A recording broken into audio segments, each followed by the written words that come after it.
अस्सलाम वालेकुम फ्रेंड्स, मैं आपको वेलकम करता हूँ इकोनॉमिक्स इको 401 की शॉर्ट लेक्चर सीरीज़ के लेक्चर नंबर 25 में। आज के लेक्चर में जो टॉपिक हम कवर करेंगे उसमें है macro economics, aggregate demand, aggregate supply, classical economics, optimal rule of government under classical economics, the concept of invisible hand, full employment, the classical view about great depression, failure of the classical model, Keynes and the origin of modern macro economics, the Keynesian views about great depression. तो चलिए continue करते हैं अपने lecture को। Macro economics के बारे में यहाँ ये बताया जा रहा है कि मैक्रो इकोनॉमिक्स जो कि पढ़ाना एज अ सब्जेक्ट के तौर पे कॉलेज और यूनिवर्सिटीज़ में शुरू हुआ, ये 1940 में शुरू हुआ। किस वजह से शुरू हुआ कि एक बहुत ही ज़्यादा इन्फ्लुएंशियल ब्रिटिश इकोनॉमिस्ट थे जॉन मैनेट केनिस। उनकी वजह से जो है, उनकी इन्फ्लुएंशियल और उनकी मेहनत की वजह से जो कॉलेज और यूनिवर्सिटी में 1940s के अंदर ये सब्जेक्ट इंट्रोड्यूस हुआ और बाकायदा तौर पर पढ़ाया जाने लगा। मैक्रो इकोनॉमिक्स एक ब्रांच है इकोनॉमिक्स की जो कि डील करती है performance, structure and behaviour of national economy as a whole. जैसे कि हम माइक्रो इकोनॉमिक्स की बात करें तो माइक्रो इकोनॉमिक्स डिस्कस करती है एक फर्म को, एक इंडिविजुअल मार्केट को, और उसके बरक्स जो मैक्रो इकोनॉमिक्स है वो डील करती है पूरी नेशनल इकोनॉमी को एज अ होल, उसकी परफॉर्मेंस को, स्ट्रक्चर को, सारी चीज़ों को एक बड़े लेवल पर डिस्कस करती है, नेशनल लेवल पर डिस्कस करती है। एग्रीगेट डिमांड है। Aggregate demand is the total plan और desired expenditure in the economy during a given period. Aggregate demand is a sum of consumption, investment, government spending and net export. Net export से मुराद यहाँ पर है export minus import. Aggregate demand जो है total plan और desired spending है, expenditure in the economy के अंदर एक गिवन पीरियड ऑफ टाइम के अंदर।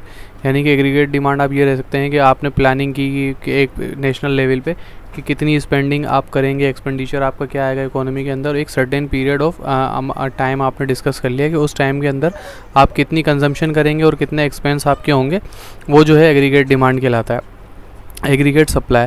Aggregate supply is the total value of goods and services that all the firms in the economy would and can willingly produce in a given time period. यानी कि जितनी भी आपके पास resources हैं, goods and services जो हैं, वो firms कितनी प्रोड्यूस करती है एक गिवन टाइम पीरियड के अंदर, उसको एग्रीगेट सप्लाई कहते हैं। Aggregate supply as a function of available input, technology and the price level. यानी कि एग्रीगेट सप्लाई जो है वो फंक्शन करती है किस चीज़ के ऊपर, आपके पास कितना इनपुट अवेलेबल है, टेक्नोलॉजी आपके यूज़ कर रहे हैं और उसकी प्राइस को आप क्या रखते हैं। क्लासिकल इकोनॉमिक्स की बात हो रही है। They were essentially micro economics who believed, यानी कि ये एक माइक्रो इकोनॉमिस्ट हैं जो जिनका यकीन ये था कि कोई भी प्रॉब्लम या कोई भी मसला जो है वो मैक्रो लेवल पे आता है तो उसकी वजह जो है वो दर हकीकत जो है वो माइक्रो लेवल प्रॉब्लम ही होते हैं। इसको सिंपल हम ये इस चीज़ को हम इस तरीके से सिंपल समझ सकते हैं कि माइक्रो लेवल पे जो प्रॉब्लम्स आ रही होती हैं वही आगे जाके वजह बनती है मैक्रो लेवल पे प्रॉब्लम्स की। Optimal role of government under classical economics. The optimal role for the government under classical economics was one of the laissez-faire. They believed that if the price of goods and services and factors were allowed to be determined by the free operation of the forces of demand and supply, I.E. the for example को mention करता है ये the price mechanism, the best possible outcome for resources allocation would obtain. यानी कि जो classical economics थे, classical school of thought था, उनका ये कहना था कि गवर्नमेंट की इंटरवेंशन जो है वो इकोनॉमिक्स के अंदर नहीं होनी चाहिए। अगर गवर्नमेंट की इंटरवेंशन इकोनॉमिक्स के अंदर नहीं होगी तो क्या होगा, उनका मानना ये था कि डिमांड और सप्लाई की जो फोर्सेस हैं वो खुद ही अपने आप को ठीक कर सकती हैं, क्योंकि जो प्राइस मैकेनिज्म कहलाता है, इस चीज़ को आप इस तरीके से ले लेते हैं कि जब किसी चीज़ की बहुत ज़्यादा डिमांड बढ़ जाती है और उसकी सप्लाई कम होती है तो उसकी प्राइस ऊपर चली जाती है। अब एक चीज़ की डिमांड बहुत ज़्यादा हो जाती है और एक चीज़ की सप्लाई जब बहुत ज़्यादा हो जाती है तो एक वक्त आता है कि उसकी डिमांड जो है वो कम हो जाती है और उसमें क्या होता है कि उसकी प्राइस जो है वो कम होना शुरू हो जाती है। तो फिर वो क्या करते हैं, जैसे कि आप आम तौर पे देखते हैं कि ज़ख़ीरा अंदोज़ी का लफ्ज़ हमें सुनने में आता है। ये जो ज़ख़ीरा अंदोज़ होते हैं वो एक मटेरियल को अपने पास रोक के रख लेते हैं, उसकी वजह से जो है उसकी डिमांड बहुत ज़्यादा क्रिएट हो जाती है और वो मिनिमम मिल रही होती है, तो क्या होता है उससे प्राइस ज़्यादा चार्ज होते हैं। जैसे हमारे यहाँ बदनसीबी है कि कुछ मेडिसिन जो हैं जो रेयर हैं, जो कि लाजमी यूज़ होती हैं, जैसे कि कुछ स्लीप मेडिसिन होती हैं और कुछ ब्लड प्रेशर्स वगैरह की मेडिसिन होती हैं, अगर ये मार्केट में शॉर्टेज इनकी आ जाए तो आप देखते हैं कि जो बॉक्स होता है उसके ऊपर प्राइस लिखी होती है 100 रुपीज़, लेकिन जो फार्मासिस्ट होते हैं वो बदकिस्मती से बहुत ज़्यादा चार्ज कर रहे होते हैं, क्योंकि उनको पता है जो कस्टमर है वो बेचारा मजबूर है और उसने वो चीज़ें ख़रीदनी है। तो ये डिमांड एंड सप्लाई जो है इस वजह से ये मसले मसाइल होते हैं। तो खैर क्लासिकल इकोनॉमिक्स जो है उनका मानना है कि गवर्नमेंट अगर इंटरफेयर नहीं करे तो ये चीज़ें खुद ब खुद ठीक हो जाएंगी, डिमांड और सप्लाई जो है वो प्राइस मैकेनिज़्म के ऊपर अमल करते हुए अपने आप को ठीक कर लेंगी और चलाती रहेंगी, इसमें गवर्नमेंट की इंटरवेंशन की ज़रूरत नहीं है।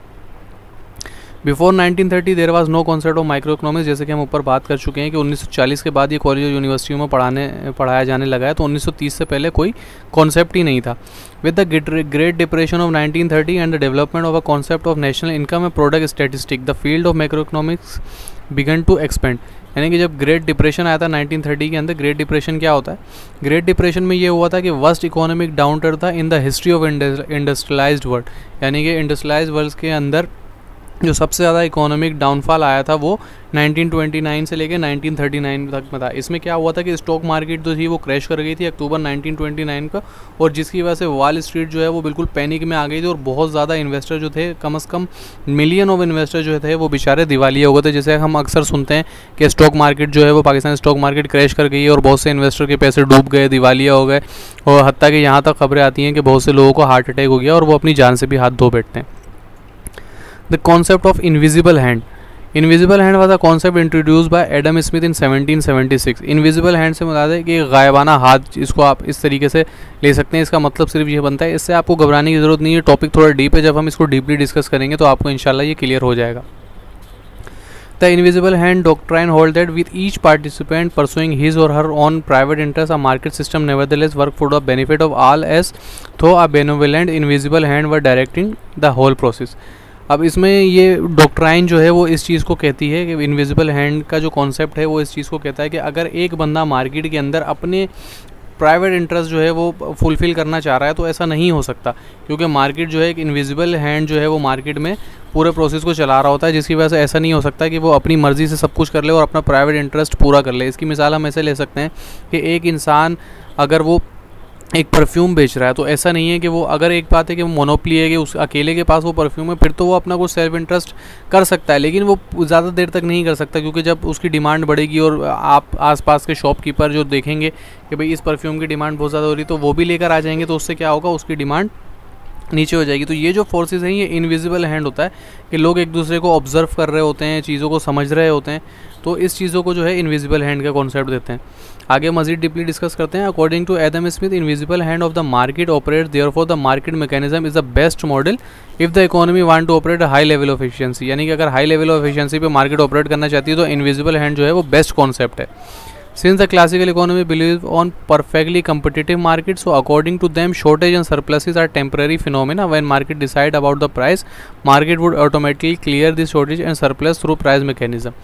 अब जो बात हम ऊपर डिस्कस करके आए क्लासिकल इकोनॉमिक सिस्टम में, वही बात यहाँ पर हो रही है कि अगर मार्केट में जो है वो शॉर्टेज और सरप्लस जो है वो टेम्परेरी तौर पर आते हैं, क्योंकि मार्केटर्स जो हैं वो प्राइस को ऊपर नीचे करना चाह रहे होते हैं। इसी वजह से क्या होती है कि शॉर्टेजेस आ जाती हैं और उसी के बाद क्या होता है कि सप्लाई बहुत ज़्यादा हो जाती है तो सरप्लसेस आ जाते हैं। लेकिन ये मार्केटर्स जो हैं वो खुद इस चीज़ को ठीक कर लेते हैं, सिर्फ और सिर्फ इसके पीछे मकसद क्या होता है, प्राइस बढ़ाना होता है या प्राइस बढ़ाना ही होता है, प्राइस कम करना तो बहुत कम ही ऐसा होता है। According to Say's law, supply create its own demand, यानी कि एक लॉ है उसके मुताबिक क्या है कि सप्लाई जो है वो अपनी डिमांड खुद बनाती है। When there is a surplus labor in the economy, that situation could not persist so long because the excess supply of labor push the prices of labor go down, wage rates go down, firms will demand more labor due to lower wage rates. So in this way, supply of labor creates its own demand of labor. यानी कि एक मिसाल यहाँ पर दी जा रही है हमें कि भाई आप एक ऑर्गेनाइजेशन जो है, एक कंपनी है, उसके अंदर जो है वो बहुत ज़्यादा मजदूर काम करते हैं और अचानक से क्या होता है कि आप देख रहे होते हैं हमारे यहाँ अक्सर औकात ये होता है कि कंपनीज़ जो हैं उनके बाहर मज़दूरों की लाइन लगी हुई होती है कि बहुत ज़्यादा मज़दूर जो हैं वो खड़े हुए हैं हायरिंग के लिए। तो अंदर जो मज़दूर काम कर रहे होते हैं तो उनकी डिमांड जो है वो फुलफ़िल नहीं हो पाती हैं। अगर वो कहें हमारी सैलरी को इंक्रीज़ करो, हमारे दूसरे मामलात को इंक्रीज़ करो, बोनसेस बढ़ाएं, तो वो इस तरीके से कंपनी उनकी बातें इतनी नहीं मानती, क्योंकि उनको पता होता है कि बाहर बहुत ज़्यादा वर्कर खड़े हैं जो इनसे बहुत कम रेट में काम करने के लिए तैयार हैं। तो इस वजह से जो है ये आप कह सकते हैं कि लेबरर जो हैं वो अपनी डिमांड खुद से क्रिएट कर रहे होते हैं। Invisible hand is a term used by Adam Smith to describe the natural force that guides free market capitalism through competition for scarce resources। यानी कि जो scarce resources होती हैं उसके लिए भी जो सबका कहना क्या होता है कि जैसे कि गैस है वो एक सेक्रेट रिसोर्सेज है। ऐसा नहीं है कि वो हम अभी इस्तेमाल कर रहे हैं तो आने वाले 10 सालों तक इस्तेमाल कर लेंगे या 100-200 सालों तक इस्तेमाल करेंगे, लेकिन वक्त ऐसा आएगा कि जब वो चीज़ ख़त्म हो जाएगी। तो एडम स्मिथ का ये कहना है कि एक नेचुरल इनविजिबल हैंड होता है जो कि इन सेक्रेट रिसोर्सेज को बिल्कुल तरीके से इस्तेमाल कर रहा होता है। ऐसा नहीं होता कि लोग ज़ाया कर रहे हैं। आपने कभी ऐसा नहीं देखा होगा कि गैस जो है एक सेक्रेटरी रिसोर्सेज उसको कोई खड़ा हुआ है और रोड पे उसको ज़ाया कर रहा है, तो इस तरीके की चीज़ें नहीं होती हैं। According to Adam Smith, in a free market each participant will try to maximise self interest and the interaction of market participant leading to exchange of goods and services enable each participant to better off than when simply producing off for him or her. अब वो यहाँ पर कह रहे हैं कि market के अंदर हर पार्टिसिपेंट या हर शॉपकीपर की ये कोशिश होती है कि वो अपने सेल्फ इंटरेस्ट को मैक्सिमाइज़ करे, अपने प्रॉफिट को मैक्सिमाइज़ करे, और इसकी वजह से इंटरेक्शन होती है पार्टिसिपेंट के दरमियान, गुड्स एंड सर्विसेज की लेन देन होती है, जिसकी वजह से ईच पार्टिसिपेंट जो है वो कोशिश करता है कि वो बेटर से बेटर रिजल्ट हासिल करे। वो ही फर्दर सेड, वो फर्दर ये कहते हैं कि that in a free market no regulation of any type would be needed to ensure that mutually benefit exchange of goods and services took place since the invisible hand would guide market participant to trade in the mostly mutually beneficial manner. अब ये भी classical thought, classical economist से मिलती जुलती बात कह रहे हैं कि भाई जब इनविजिबल हैंड मार्केट के अंदर मौजूद है तो किसी फर्दर इंटरवेंशन की ज़रूरत नहीं है, क्योंकि बेनिफिशली गुड्स एंड सर्विसेज जो है वो एक्सचेंज हो रही होती हैं, क्योंकि इनविजिबल हैंड जो काम कर रहा होता है। इसकी एक बहुत ईजी मिसाल आप इस तरीके से ले सकते हैं।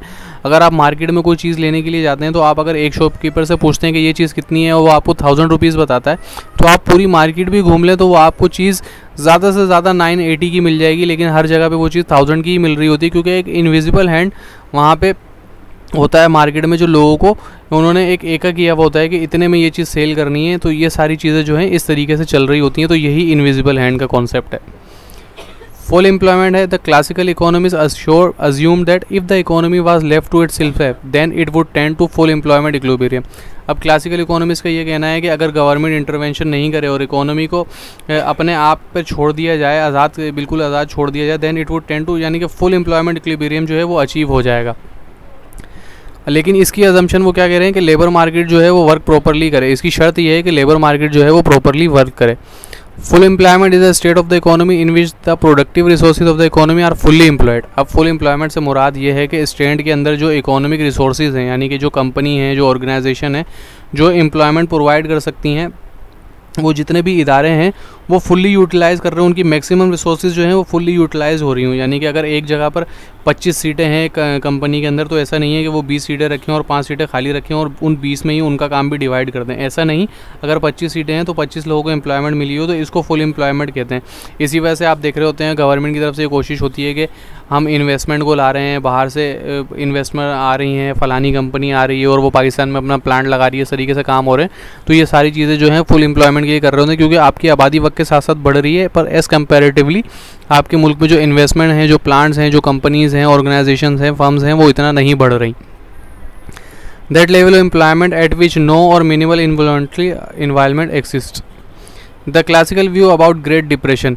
The classical reading of the 3 problem of great depression, low investment, high unemployment and low आउटसोर्स were as follows. Investment was low. Classical जो हैं वो ग्रेट डिप्रेशन की प्रॉब्लम्स को यहाँ पर आइडेंटिफाई कर रहे हैं कि भाई ये मेन रीज़न हो सकते हैं ग्रेट डिप्रेशन के as per classical economist.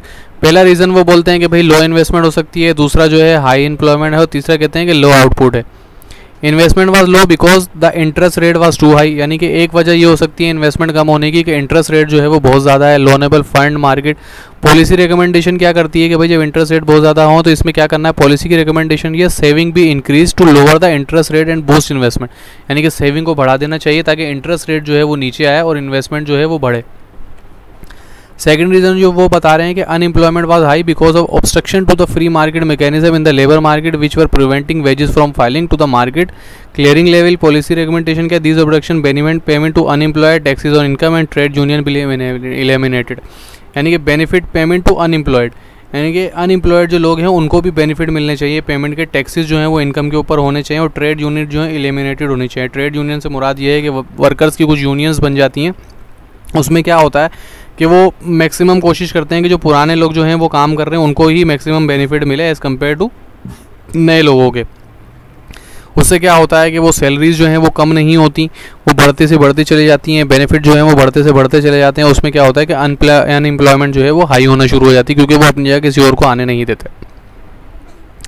Failure of the classical model. अभी तक जो हमने क्लासिकल इकोनॉमिक्स की बात की है वो फेल हो गया था, तो अब उसके रीजंस क्या आ रहे हैं। After 1930 the classical model fail. 1930 के बाद ये क्लासिकल मॉडल जो है वो कम्प्लीटली फेल हो गया।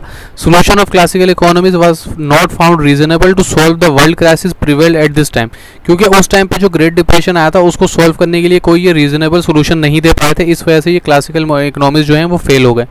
The Great Depression was the longest and severest recession the world has ever seen। यानी कि ग्रेट डिप्रेशन जो था, जैसे कि हम बात कर चुके हैं, आज तक के इंडस्ट्रियलाइज वर्ल्ड के अंदर जो है सबसे बड़ा डिप्रेशन ये आया था। इसके बाद इस जैसा अभी तक ना कोई आया है और इंशाल्लाह ना ही कोई, और दुआ है हमारी कि ऐसा कोई डाउनफॉल ना आए। It struck North America and Europe in the late 1920s after the Wall Street crash of 1929 and the following the earlier hyperinflation in Germany, जिसकी वजह से hyperinflation हो गई थी जर्मनी के अंदर, और सोवियत यूनियन की फॉर्मेशन भी इसी की वजह से वजूद में आई थी।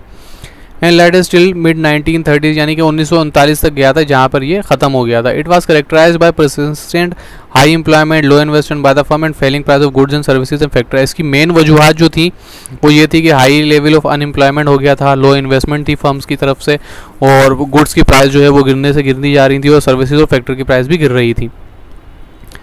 At the time unemployment rate went to 25% तक जो है अनएम्प्लॉयमेंट रेट बढ़ गया था यूएसए के अंदर और यूरोप के अंदर। The classical model failed because it did not give satisfactory solution to all this problem. Classical model जैसे हम पहले भी बात कर चुके हैं, क्लासिकल मॉडल फेल्ड हो गया था क्योंकि वो कोई सेटिस्फैक्ट्री सोल्यूशन नहीं दे पाया था इन प्रॉब्लम्स की। अब उसके बाद केनीज की बात आ रही है, Keynes and the origin of modern macro economics. Keynesian economics also called Keynesianism or Keynesian theory is an economic theory based on the ideas of the 20th century British economist John Maynard Keynes. Keynesian economy promote a mix economy. Keynesian जो है वो एक mix economy को promote करते हैं, जिसके अंदर जो है स्टेट और प्राइवेट सेक्टर जो है वो अपना एक इंपॉर्टेंट रोल प्ले करता है। ये argued that government policy could be used to promote demand at a macro level. यानी कि वो केनीस का ये कहना है कि गवर्नमेंट पॉलिसीज़ होनी चाहिए डिमांड को प्रमोट करने के लिए मैक्रो लेवल पे, यानी कि गवर्नमेंट जो है एक मैक्रो लेवल पे आकर काम करे और डिमांड को जो है प्रमोट करे to fight high employment and deflation of the sort seen during the 1930s। इससे वो क्या कर सकते हैं कि 1930 के अंदर जो सूरत हाल पैदा हुई थी वैसी सूरत हाल पैदा होने से बचा सकती है अगर गवर्नमेंट इंटरवेंशन करे और डिमांड को प्रमोट करने की कोशिश करे। Keynes gave the reason of Great Depression and also suggested the policy advice on how government can rectify the situation। Keynes ने जो है वो बहुत ज़्यादा रीजन बताए हैं डिप्रेशन के बारे में, और उसने भी ये सजेशन भी की है पॉलिसी कि गवर्नमेंट किस तरीके से जो है ऐसी सिचुएशन को कंट्रोल कर सकती है। केनीशियन की व्यू ग्रेट डिप्रेशन के ऊपर क्या थे वो यहाँ पे बताए जा रहे हैं, उन पर डिस्कस कर लेते हैं। Keynesian view on the causes of the great depression and what needed to be done was very different. यानी कि उसके जो व्यूज़ थे वो बहुत ज़्यादा डिफरेंट थे as compare to classical economics. वो क्या कहता था, low investment was because of the firm bearish expectation about their ability to sell the product they produce. यानी कि फर्म्स ने जो है वो बहुत कम इन्वेस्टमेंट की क्योंकि उनको यकीन था कि उनकी एक्सपेक्टेशन थी कि वो उनके पास एबिलिटी है कि वो अपने प्रोडक्ट को सेल कर सकते हैं जो कि वो प्रोड्यूस कर रहे हैं। अब पॉलिसी रिकमेंडेशन क्या है, household should be convince to increase consumption and reduce saving. यानी कि हाउस होल्ड को जो था उन्होंने इतनी ज़्यादा चीज़ें तो प्रोड्यूस कर दी, एक अच्छी खासी चीज़ें प्रोड्यूस कर दी, लेकिन हाउस होल्ड ने जो है उन चीज़ों को ख़रीदा ही नहीं क्योंकि उन्होंने अपनी सेविंग को ज़्यादा कर दिया और कंजम्पशन को जो है डिक्रीज़ कर दिया, जिसकी वजह से वो चीज़ें बिकी ही नहीं और इस वजह से एक मसला पेश आया। सेकंड रीज़न क्या बता रहे हैं, unemployment was high and rising because the labour market equilibrium was moving further and further away from the full employment level. अच्छा, दूसरा रीज़न वो ये बता रहे हैं कि अनएम्प्लॉयमेंट जो है वो हाई होती चलेगी और उसके साथ साथ ये रेट जो है वो अनएम्प्लॉयमेंट का वो बढ़ता ही चलेगा क्योंकि लेबर मार्केट के जो इक्विलिब्रियम था वो अचीव ही नहीं हो पा रहा था, वो आगे से आगे बढ़ता जा रहा था। अब ये किस वजह से हो रहा था, this was not because wages were being prevented from falling to the market clearing level. इसकी वजह ये नहीं थी कि वेजेस जो थी वो नीचे नहीं गिर रही थी, बल्कि इसकी वजह ये थी कि लेवल जो है वो decrease the market clearing level fell further with each wage decrease. यानी कि जब वो वेज को कम करते थे तो मार्केट क्लियरिंग का लेवल जो था वो मजीद आगे बढ़ जाता था। ऐसा क्यों हो रहा था, this happen because a reduction in wage also lowered consumer. यानी कि जब आप वो वाला साइकिल याद करें जो कि पिछले लेक्चर में हम डिस्कस कर चुके हैं कि हाउस होल्ड जो है वो फर्म्स को वर्कर प्रोवाइड करता है और वही वर्कर जो है वो फर्म्स की बनाई हुई चीज़ों को खरीदते हैं, कंज्यूम करते हैं। जब आप एक वर्कर की तनख्वाह ही कम कर देंगे तो आप एक तरीके से उसकी कंज्यूम करने की सलाहियत को भी कम कर रहे हैं, तो वो सेविंग करेगा, वो सिर्फ उन्हीं चीज़ों पर खर्च करेगा जिन चीज़ों पर वो खर्च कर सकता है या इस्तात रखता है। तो इससे क्या होगा कि वो चीज़ें ले ही नहीं सकता और उससे क्या होगा, वो फर्म जो है वो बैठना शुरू हो जाएंगी। उनका प्रॉफिट जो है कम हो जाएगा। Earning and spending power reinforcing firm systematic view of their ability to sell their product. अब पॉलिसी रिकमेंडेशन क्या है? Higher money payment to consumer should be given out possibly by the state in order to increase their ability to buy the good being produced by the firm. अब ये बोल रहे हैं, अब इसकी हम इजीली मिसाल ये समझ सकते हैं कि जैसे कि इलेक्ट्रिसिटी के बिल जो हैं वो बहुत ज़्यादा अगर आ जाते हैं तो गवर्नमेंट क्या करती है, उसमें सब्सिडाइज़ करती है। गवर्नमेंट अगर आवाम जो है वो बिल नहीं दे पाती, उसको पता है कि वो एक बंदे की सैलरी अगर 25,000 रुपये है और उसके पास अगर 12,000 रुपये का बिल आ जाएगा तो वो किस तरीके से बिल पे करेगा और वो दूसरी ज़रूरत कैसे पूरी करेगा। तो बिल बेशक उसकी बिजली जो है बेशक उसकी एक बेसिक नेसेसिटी है, लेकिन फूड, घर का रेंट, बच्चों की बीमारी और दूसरे मसले मसाइल जो हैं ये उसके लिए फर्स्ट प्रायोरिटी हैं। तो वो फर्स्ट प्रायोरिटी को तरजीह देगा और बिजली के बिल नहीं देगा तो उससे क्या होगा कि जो फर्म्स हैं वो उसके खिलाफ एक्शन लेंगी, उसको फोर्स करेंगी कि वो बिल पे करे, वरना उसकी बिजली काट दी जाएगी, दूसरे मसले कर दिए जाएंगे। तो इसमें क्या होगा कि स्टेट एक्शन में आता है। स्टेट जो है सब्सिडी देता है अपने लोगों को, जो कंज्यूमर्स हैं उनको सब्सिडी देता है कि भाई आप जो है बिल पे नहीं करें, वो यानी कि 50%, 60%, 40% जो है सब्सिडी दे देता है और उसके बाद जो है जो कंज्यूमर है वो बिल भी पे करता है और इस तरीके से चलता है। यही केनीशियन का कहना था कि गवर्नमेंट की इंटरवेंशन लाजमी होनी चाहिए इसके अंदर। तो गाइस ये था आज का लेक्चर। अगर आपको ये हाईलाइटेड नोट चाहिए तो वीडियो के डिस्क्रिप्शन में मेरा ईमेल आईडी मौजूद है, आप मुझे ईमेल कर सकते हैं। एक व्हाट्सएप ग्रुप का लिंक भी मौजूद है, वो ज्वाइन कर सकते हैं और वहाँ से आप मुझसे ये जो है highlighted notes free of cost ले सकते हैं। तो that's all for today. Video को लाइक करें, शेयर करें और चैनल को सब्सक्राइब ज़रूर करें। वीयू टीचिंग एक्सपर्ट के चैनल को सपोर्ट करें। लाइक, शेयर और सब्सक्राइब करने में आपके 10 सेकंड भी नहीं लगेंगे, लेकिन ये हमारे लिए बहुत इंपॉर्टेंट है। तो thank you so much guys, ये था आज का लेक्चर। इंशाल्लाह मिलते हैं अगली